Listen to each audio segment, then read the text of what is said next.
Hey!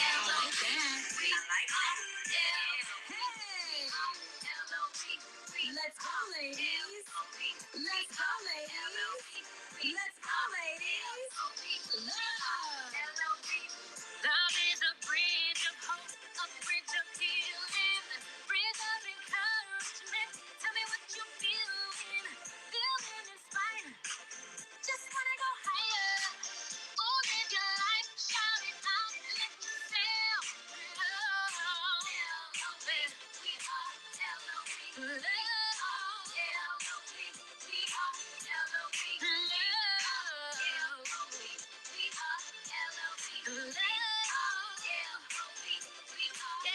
L-O-V. Love is a bridge of hope, a bridge of healing, bridge of encouragement. Tell me what you're feeling, feeling inspired. Just wanna go higher. Oh, live your life, shout it out and let yourself love.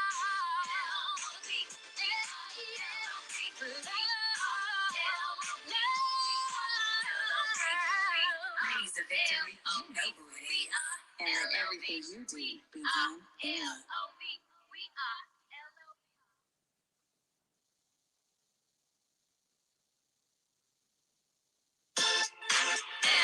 Hey! I like that. Hey! Let's go, ladies. Let's go, ladies. Let's go, ladies. Love. Love is a bridge of hope, a bridge of healing, bridge of encouragement. Tell me what you're feeling, feeling inspired. Just wanna go higher. Oh, live your life, shout it out, let yourself love. L-O-V, we are L-O-V. We are L-O-V. We are L-O-V. We are L-O-V. We are L-O-V. We are L-O-V. We are L-O-V.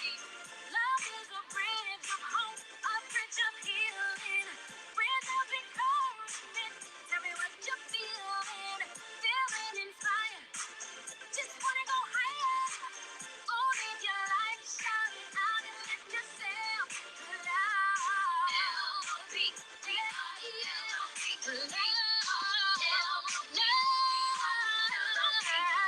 praise the victory, you know who it is. And let everything you do be done in love.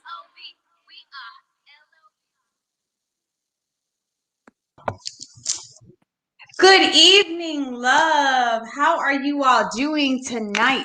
I am Khadijah Davenport. I am the CEO and founder of Ladies of Victory. Hey, Sheila.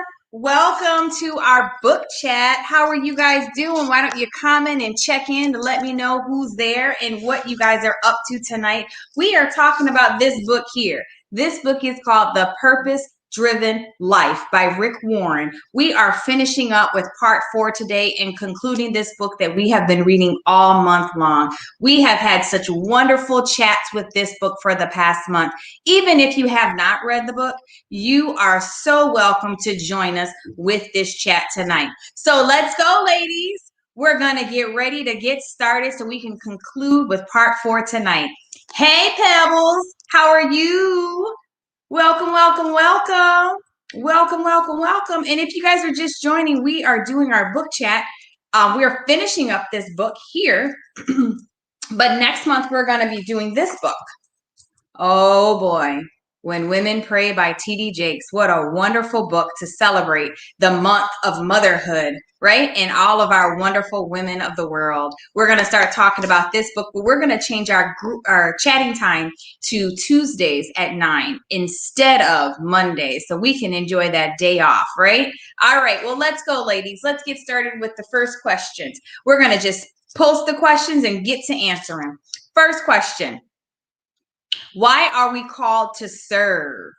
Oh boy, let's get some of these answers out. Why are we called to serve? What is serving? What does that mean? I need you guys to comment and give me some answers. We're going to try and get through all of these questions in the 30 minutes that we have for this book chat, because we do not believe in wasting time or having idle time. So can anybody answer that question? Why are we called to serve? If we don't get any responses, we're just going to keep going. I can answer the question, but I want you guys to answer the question. Anyone that's out there that sees this question and would like to answer, please hop in, chime on. Why are we called to serve? Why is it important for us to serve? Don't all answer at one time. Let's go to the next question. We're going to go through the questions and we're waiting for people to respond, but we're going to keep going so we can get through all of our questions for the night. And then someone does respond, we'll just go back to the question. It's not a problem, but we have a limited time. So we want to make sure that we get through each question. All right. All right. Next question, ladies. Let's go.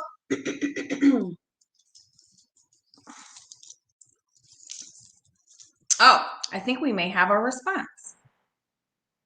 Oh, because it helps to change us and makes us like Jesus. Yes.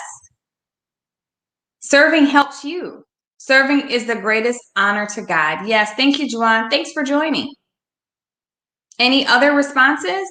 We are all a part of God's kingdom and everyone has a role and responsibility to the kingdom. Yes. And serving is part of that role and that responsibility. One of the questions that was posed before is can you choose who you serve? That's a question I'm throwing out there, but we'll get to question number 2 and we'll come back to that. Can you choose who you are to serve?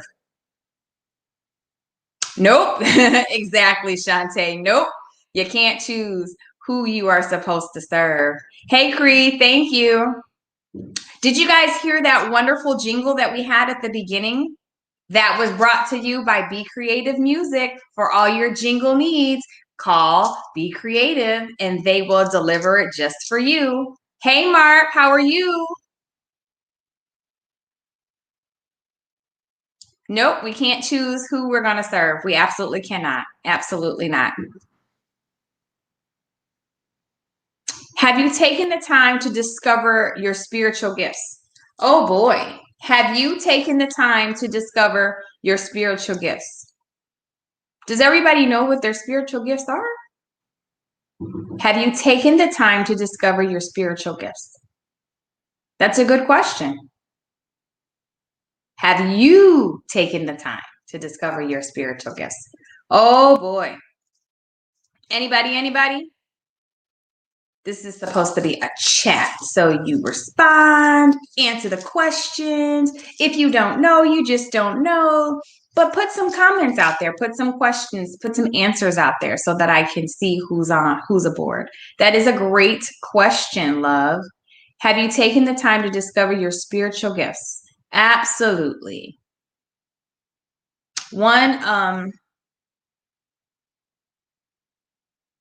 I was trying to see if another comment was coming before I said anything.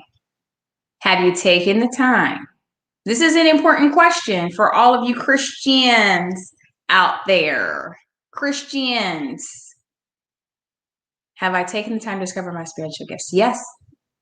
What do you do? How do you know? What are they?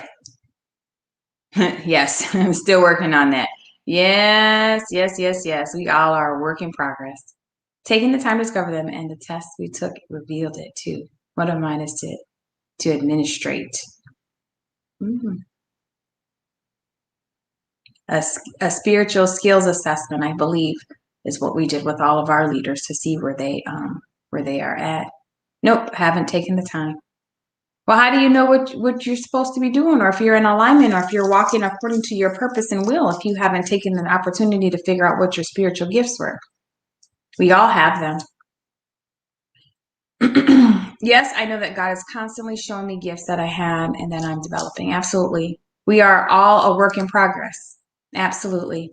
Some have stronger gifts than others, but we all have gifts. Oh my, no, but working on it. Every leader should be able to tell us here what their spiritual gifts are, because everybody took the spiritual gifts assessment. We all took it. And you should know by now, especially if you've been in leadership more than 30 days, you should kind of be on a path. And if you don't know, then that's something that you reach out to your leadership team to find out. A long list: music, ministry, hospitality, prayer, encouragement, words of encouragement.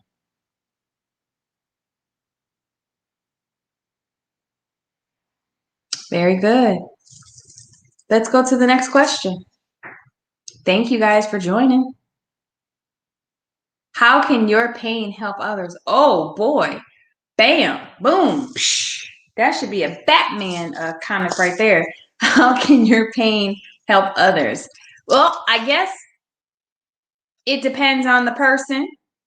And it depends on what you do with that pain. If you dwell in the pain and you complain about the pain and you keep sitting in it, then it can't help others, because then they just see you as a sore person, or they just see you as a thorn and not someone they can go to. But if you've been able to work through that pain, if you've been able to be processed through the pain, if you've been able to see the light through the pain, and you're on the other side and you can bring somebody over, that's a whole different ball game. But if you're still dwelling in it and you still working out, you still working where I got to work through this person, this, you're always offended, you're always upset, you're always on an emotional roller coaster, then you haven't been able to work through that.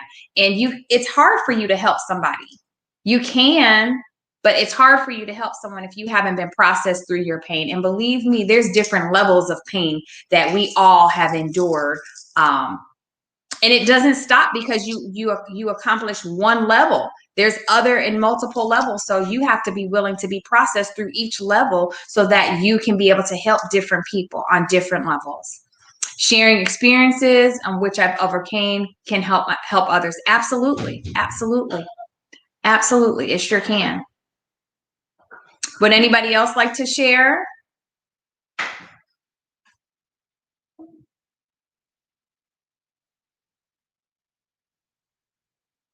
I don't see any other comments. What I really enjoy, what do I really enjoy doing the most? What do you, what do you really enjoy doing the most?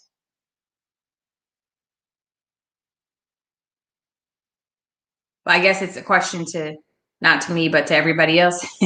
So what do you enjoy doing the most? Everybody knows I enjoy helping to the best of my ability.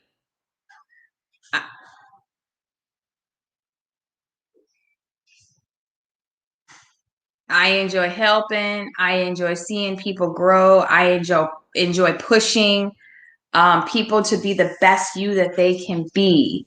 That is the greatest gift for me, to see the fruit. The fruit. Sharing your testimony of an obstacle that you have accomplished may help someone else pass the test.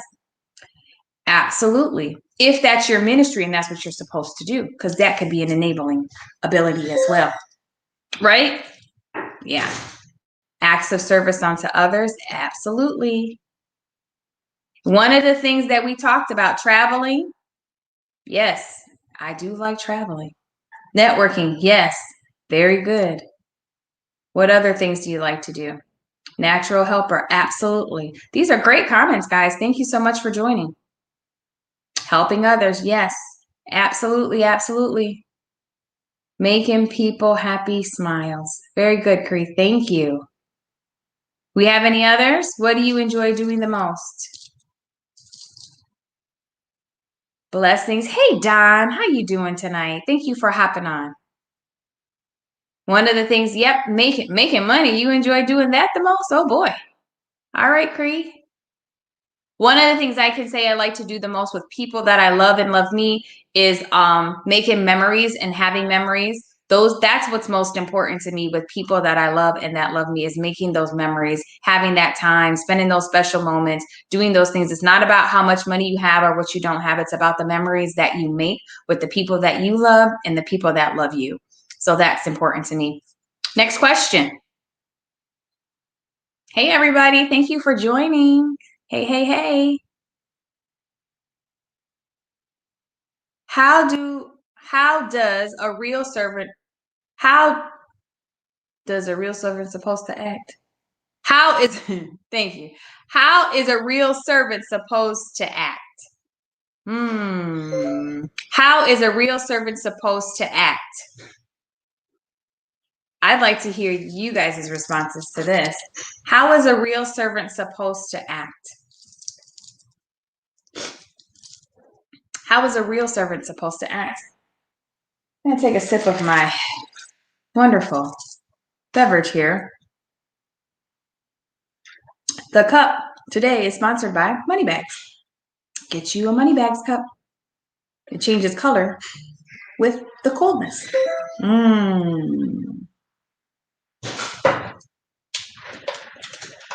As you can hear, my family's doing the most in the background. Yeah, it's all good. How is a real servant supposed to act? One of the questions I asked earlier was, can you choose who you serve? Some people think they can. With humility, yes. With love, compassion, reflection of the church. We're not going to limit it to the church because a servant cannot be a person in church either. Just like servers that you go to the restaurant, people that serve you no matter what, whether they're in the church or not. How is a real servant supposed to act? Because I've seen people treat me better outside of church than they treated me in church. Just talking for real. So how is a real servant supposed to act? Humility. Real servants should serve with a sense of humility and of obedience, not for accolades or to be seen. Absolutely. Absolutely. And there should be a spirit of excellence, right? There should be meekness. There should be kindness and love. The fruits of the Spirit should be evident in your service. The fruits, temperance, right? Long suffering, joy, meekness, love. There's 9 of them. Absolutely. They should be there. Absolutely. Trustworthy. Well, there's some other characteristics of a servant and how they're supposed to act. Slow to anger. Watching your mouth, your body language, your eyes. You can't have a poker face and be a great servant, right? People have to be able to feel you and your presence. How is a servant supposed to act? They can't be double-minded and double-faced where you act one way when you're around certain people and you act another way around other people. And you can't operate and respect a person either. You treat certain people a different way than you treat others. You treat people that have more money differently than you treat people that don't have money. You treat people that dress a certain way different than people that don't maybe dress a certain way, or someone that drives a certain car, you treat them different. Absolutely not. You have to serve because that's what's in your heart to do, is serve. And it cannot be for accolades. Hey, Auntie Diane, can't be for accolades. It can't be for recognition. Sometimes servants don't even get recognized for the greatness that they do because that's not what they need. We all want to be appreciated, but we don't have to always be put on a pedestal as a servant, right? Very good question. Next question. Kindness, faithful, absolutely.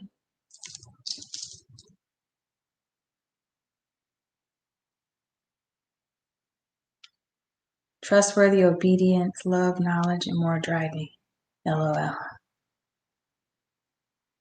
I don't know what that means, but I'm going to smile back. Okay. Love. And love is the most important of them all. That is the most wonderful gift you can have, is love. Next question. Let's go. We only got 10 minutes. Let's get these questions on here. Hey, everybody. Welcome.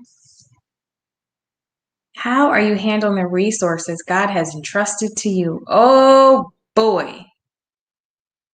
We're talking about liquid resources, talking about human resources.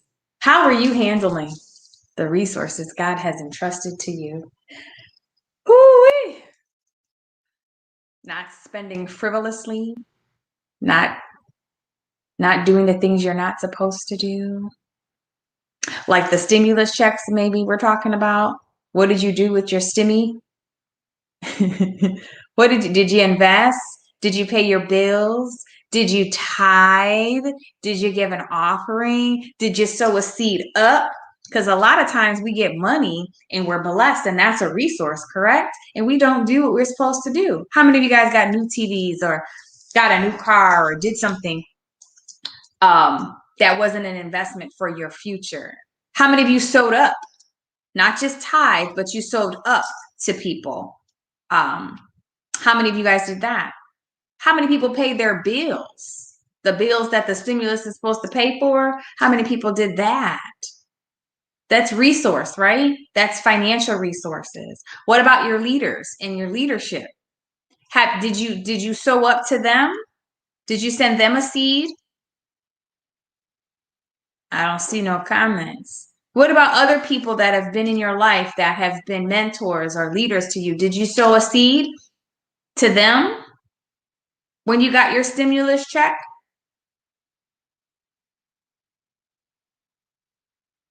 Yes, definitely not wasting them, being faithful to my ministry, investing in me, investing in many. Absolutely. This is the time to invest.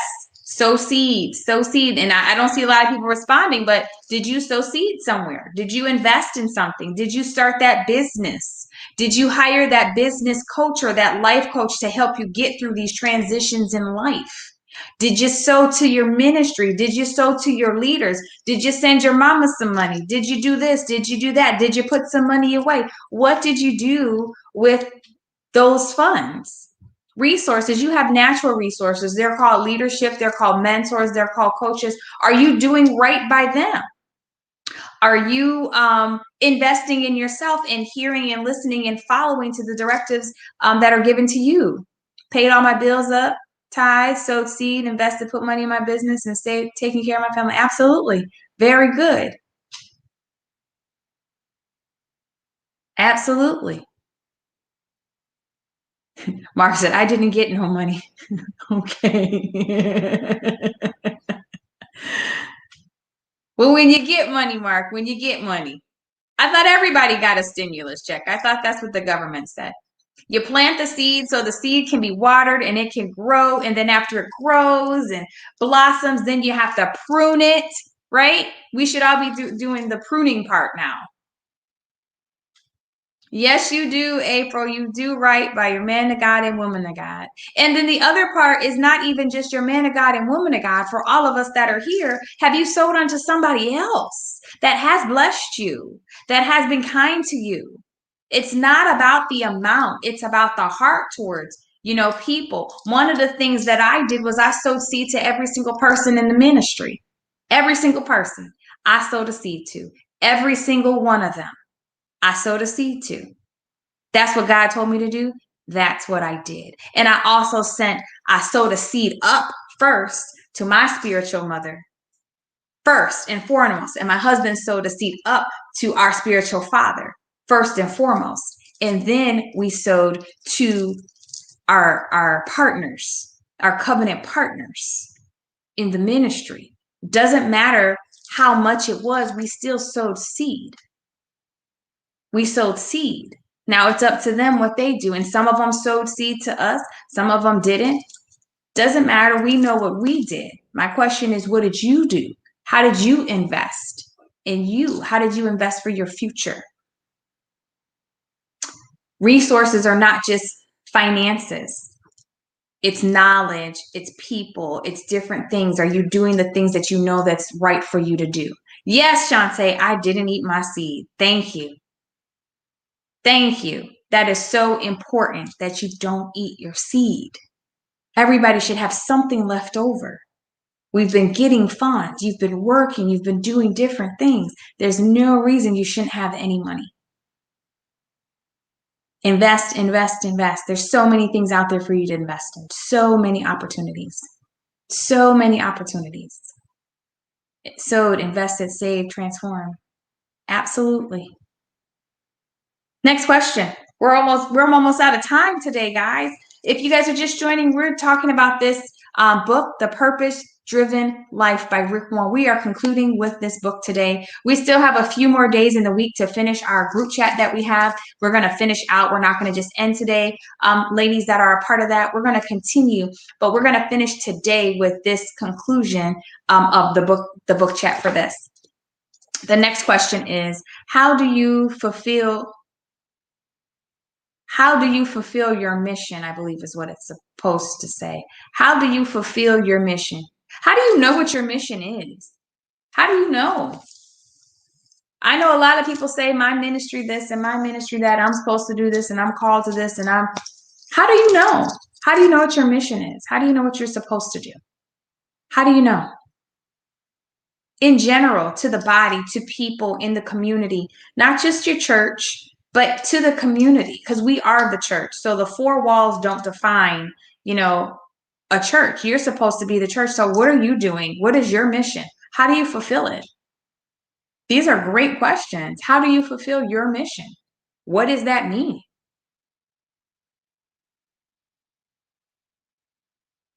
What does it mean? How do you fulfill your mission? I think that I still have stuff to do.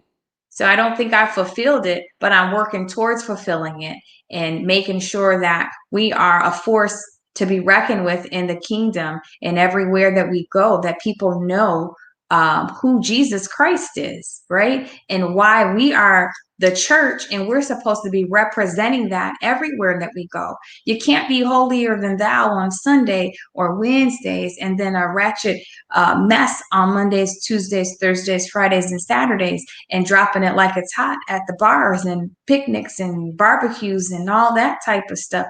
It's kind of hard to live a double life. Scripture says it's better for you to be hot or cold than lukewarm. No more lukewarmness. Figure it out. Pick a side. Choose. Make a decision. Let's get going so that you can go right or left. You have two choices: to get right or get left. Real simple. I'm working on my mission. I don't think it will ever end. I don't think so ever. I don't think so either. I think that once you hit one plateau, I think God will always say, okay, next, okay, next, okay, next. So there's never a point where you can say mission completed until our last breath. And so I think that's a wonderful way to look at it, April, is that it will never be completed. God is going to always we're always a work in progress, always a work in progress. And so that's very important. Shantae, I believe God gives you hints along the way, highlighting what you are supposed to be doing. Absolutely. Absolutely. I agree with that. Cree, fulfill my mission by studying the Bible, getting under accountability, listening to my leaders, not being afraid, praying, fasting, asking God how you want me to fulfill my mission. Yep. And the other part is being honest with yourself. That's very important. All that sounds wonderful, but you have to first be honest with yourself. You have to first be honest with what you like to do, what you don't like to do, and you have to deal with you, because natural and spiritual.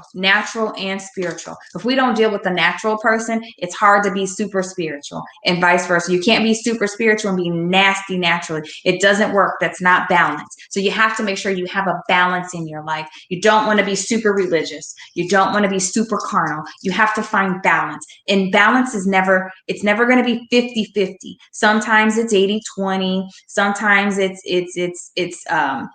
60-40. It's not gonna be like this all the time. And this is what you have to learn to do in your life, right? You have to learn to have that balance. Natural, spiritual balance, family, personal, business balance. And you have to know when it's right to unplug, right?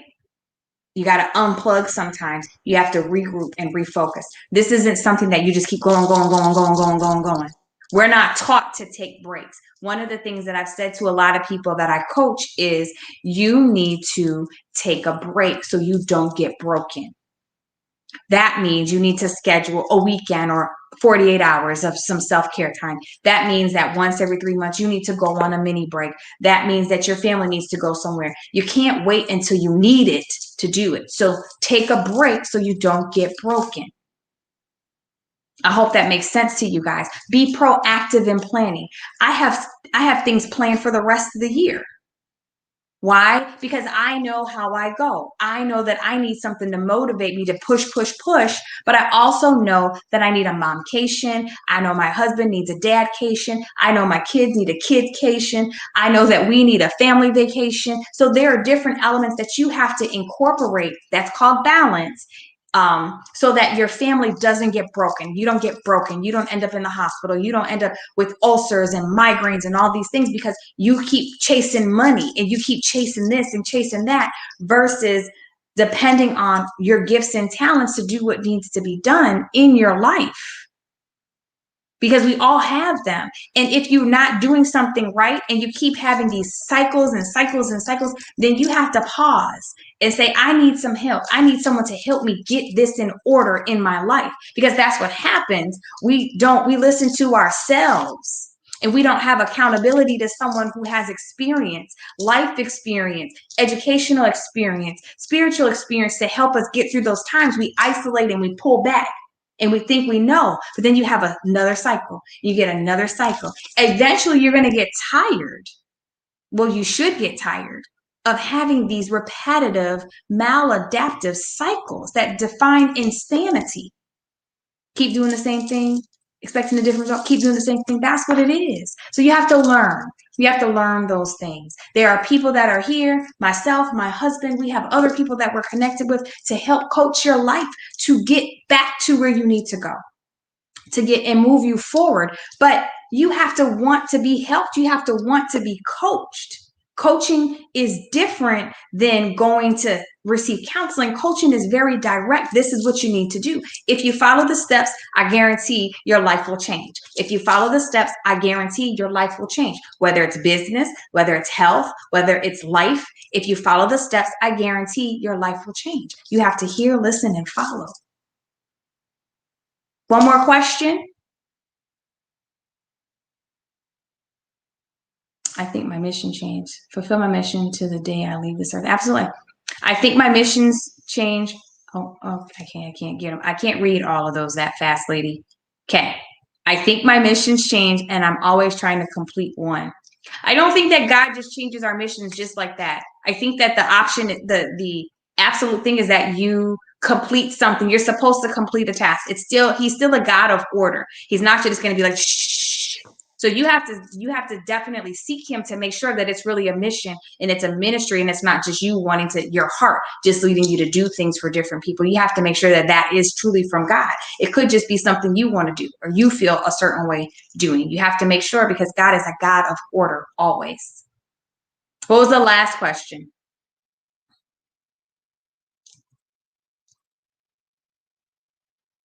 Why is it important to share your testimony? Oh, that's very good.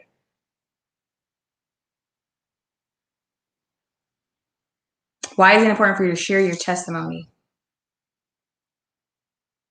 That's a good question to end with. Why is it important for you to share your testimony? I think it's important to help people to heal. My testimony can help you to heal. My testimony may not be able to help you in your situation, but it could give you a different perspective. Healing. A lot of times we have testimonies and we don't get through and we don't get processed because we stop in the midst of the process. We don't process through the process. We stop, we get emotional, we don't search for help. Culturally, we're told that seeing a therapist, seeing a counselor, seeing a coach, that something's wrong with you, and that's not the case. We don't get the help that we need, and then we pass these things on to our kids. One of my biggest pet peeves in counseling and in therapy and coaching is when people say, oh, that's how my mama was, that's how my daddy was, so I'm the same way. And I'm just like, well, that's environmental, right? It's environmental because they taught you those behaviors. You just didn't come out the womb being a thief. You didn't come out the womb being a liar. You didn't come out the womb with all these different ailments and issues. You learned these things from your environment. Your environment shaped you. But the other part that I say is now you have the opportunity to change that. You do. If I decided that I was going to be like my environment, I would have, 4 different kids by 4 different guys. I'd be hooked on drugs. I'd be an alcoholic. There's a lot of, I wouldn't have an education. I'd be, if the statistics, right? The statistics, because that's how my family was. And that's people I know and I grew up with. They were on drugs and they were alcoholics and they were abusers and all this type of stuff. And this is the environment that I grew up in. So I can't say, oh, my daddy, my mama, my this, my that. I can't say that because at some point in time, you take responsibility for what you do and you change it. You make a different decision. So how I was raised, my children are not being raised because I made the decision. The generational curse that they say, it's not just passed down to you like, oh, you're going to be an alcoholic because your daddy was and your uncles were. No, I decided that I'm not. And I'm not. I made the choice. Even though that's the environment that I grew up in or knew of, I made a choice. You also have the ability to make a choice. You may need some help along the line to make better choices, but you do. Now, I'm not talking about people that are alcoholics and it's disease. That's different.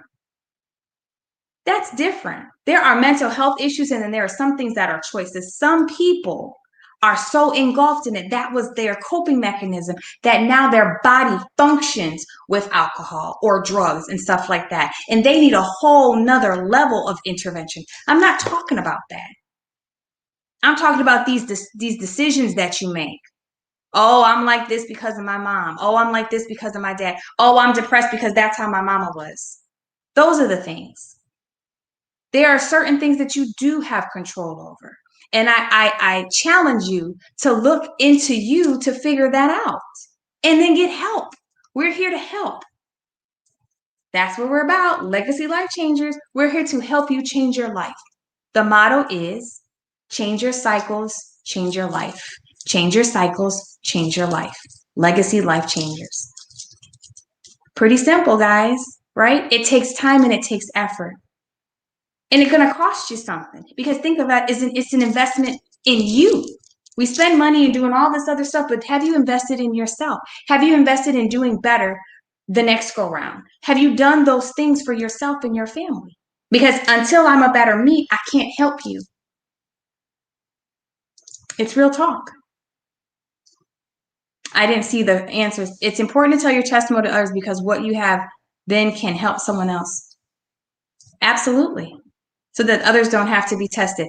Absolutely. And that is it right there, April. If I tell you what I've gone through and I'm telling you and I'm coaching you and I'm explaining to you and I'm leading by example, that means you don't have to go down the path that I went through. My job is to protect you from enduring what I've endured. Your job is to hear, listen, and follow. You're grown and you can do what you want, but if you do those three things, can you go back to Juwan?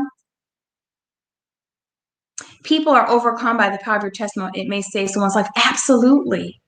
Absolutely. Absolutely. We're going to have one day we're just going to give testimonies. I can't wait for that day to come. Sign up for your business coaching service. This is good. I have no entrepreneurs in the family and I need to understand how to run it correctly so that I will help bring generational wealth into my children's life. Absolutely. You got to make a change. Cree Bradley, you will benefit greatly. Absolutely. It works. She's been coaching me for this. Oh, you guys are sweethearts. Thank you, love. I appreciate it. Everybody needs help. Nobody has all the right answers. You know what? I don't have any entrepreneurs in my family that I could look up to. I mean, I got some people in my family that made some money, but they didn't do it the right way, right? Most of my cousins and family members have business. They have small businesses. They're doing their thing. They're taking care of their families. We're not doing what we were taught to do. We're not hustling the streets like we were taught and grew up. We all have legitimate jobs, degrees, families, marriages, different trade skills because we decided that we weren't going to be like how we were raised. It's a choice. So I don't know all is just because of osmosis. I learned by trial and error. And one of my missions is to make sure to get this out to people so that there is generational wealth. I may have different goals in between, but that's part of the mission. Your mission statement doesn't change. Your mission is your mission. How you obtain that mission is different, right? And I think that we all have to figure out what our mission is, not just your ministry, but your mission in life. And my mission in life is to help people become wealthy, healthy, and whole. That is my mission. That is not going to change. Figure out what your mission is. There are so many people that are here to help. I have built a team of entrepreneurs that now know what they need to do. And guess what? They have me to assist. I don't give them all the answers because you have to learn certain things on your own, but I give you the foundation. And through the foundation, I guarantee it will work if you hear, listen, and follow. I guarantee you it will work. I had one person go from a 0 credit score to a 700 credit score in 30 days, 60 days. I think it was 60 days because they hear, listen, and follow. It's all there. We're connected to great people. We're connected to many, many people out there. And if I don't know, I know somebody that does know. I don't claim to know everything, but I surely can connect you to people if you hear, listen, and follow. I guarantee it. Healthy, wealthy, whole. Healthy, wealthy, whole. That's my mission. That's my mission unto the kingdom, to everybody. So I thank you guys for joining. We went a little bit over today. I thank you guys for joining. Thank you for reading this book with me. I am so upset that we have to finish, but I know the next book here, this is going to be something different. I think we're going to wait a week so that everybody can collect this book and get ready for it. So we're not going to do a book chat next Tuesday, but we'll reconvene in 2 weeks. Okay. Does someone have the date for 2 weeks from now so that we can make sure to get that out there? I'm trying to look on my phone, but of course my calendar don't want to come up. Anybody got the date for 2 weeks from today? So everybody can make sure to get your book. You can get it from Target, Amazon. You can even download it. I love the Audible. This is something that really touched my heart from the very first chapter, dealing with Hannah. I hope that you guys can be a part of this book chat. We will start on May 10th. No, we're doing it on a Tuesday. Make sure it's the Tuesday date. It's May 11th. It should be May 11th if May 10th is a Monday. So May 11th, we will reconvene with this on a Tuesday evening. We're going to start doing our book chat on Tuesday. I'm going to operate in what I talk about and what I coach is I'm going to actually have a day off, which means I'm not going to do anything. And that's going to be on my Mondays now. So if you don't hear from me, you know why. I'm resting. I'm taking care of self. I'm putting it on do not disturb because we all have to have a day to ourselves. Whatever that is to you, I challenge you. Please join our self-care challenge, okay? We are doing 21 days of self-care, ladies and gentlemen. Every night on Facebook, on Love, I ask questions about what you did for your self-care. Please join, please comment, please share, please be a part, engage, learn to do something different. Be accountable to somebody. I'm here to help. Thank you, guys. Let's remember, at the end of the day, let everything you do, we do it in love. Have a great night. Thank you, guys. Peace. Love you. Bye-bye.